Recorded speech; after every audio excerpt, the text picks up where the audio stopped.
Sisi wengine tulipotoka nyumbani tuliambiwa na wazazi wetu, mkishindwa katika kipaji sitawachapa, ila mkishindwa katika kujituma msirudi nyumbani. Kwa hiyo ndugu zangu, mkituona tunapambana na kung'ang'ana hapa nje, si kana kwamba tunajitesa na kujisumbua, ila kuna mazingira ambayo tunathamani siku moja tutayabadilisha. Kuna hali ya nyumbani ambayo tunathamani hakika siku moja tutaibadilisha. Sisi wengine tumepita katika matope ya kuwapenda waliotuvunja mioyo. Sisi wengine tumepita katika kinyesi cha kuwadhamini walioinuka nyuma ya mgongo wetu na kutudunga kisu nyuma ya mgongo wetu.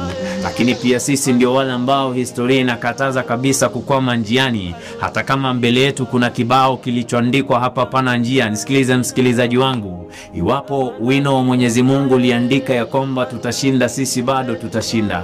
Hii ni Sauti ya Dhahabu. Jina langu ni Kelvin Nyakundi. Ipo siku Afrika pamoja na dunia mzima itafurahi.